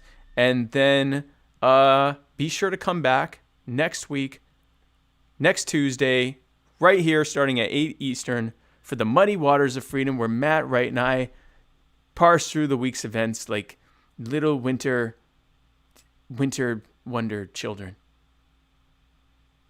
Little winter babies. The autumn amarettos. Autumn. Well, it's not. Well, except it's not autumn no more. It's not winter. We're little winter. Is it still autumn? Yeah, but autumn doesn't start until when does December. When does winter start? Yeah, we're definitely. Oh gosh. Yeah. You have to remember, it's 80 degrees where I am. It's not winter yet. It's always 80 degrees there. Oh, not in winter. Okay, so in winter, all right. Well, I don't know what made me think it was already winter. Okay, like the sweet autumn cherubs that we are during this time, which is autumn. I knew that. Autumn. Yep. So, folks, thanks again, Sean. Congratulations on winning your hat. Thank you to everybody who Thank you participated in the auction. Yes. We are not having another one next week. I've seen people ask about it. We aren't having another one next week. We will have them more in the future. So don't you worry. You will have your chance to get your very own Spike Cohen and Matt Wright autographed merch. So Sean War is asking for the address for PayPal. It's muddiedwatersmedia@gmail.com if you just send money. Yeah, I sent it to him. Oh, okay. All right, cool. I sent it to him. So, well, folks, thanks again for tuning in. We'll see you tomorrow for My Fellow Americans. We'll see you the day after for Culture of Winning. We might see you on Friday for Mr. America, The Bearded Truth with Jason Lyon.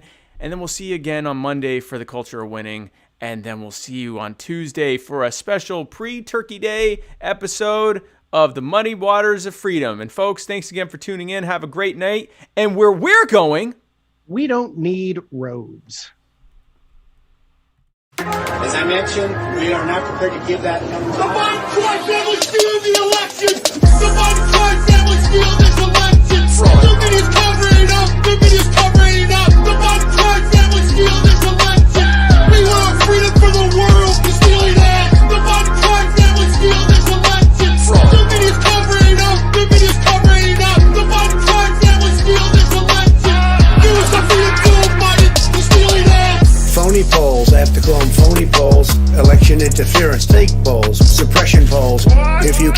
legal votes, I easily win. If you count the illegal votes, we can't let that happen. This is a case where they're trying to steal an election. They're trying to rig an election. Winning all the key locations, pew observers have been kept far away. So far that people are using binoculars very far away. Votes have been in by election day, and they weren't. Votes are coming in after election day.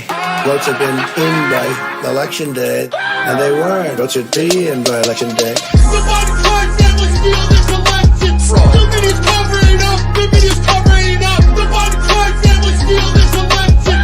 We want freedom for the world. You're stealing that. Somebody tried that was steal this election. Fraud. The media's covering up. The media's covering up. Somebody tried that was steal this election.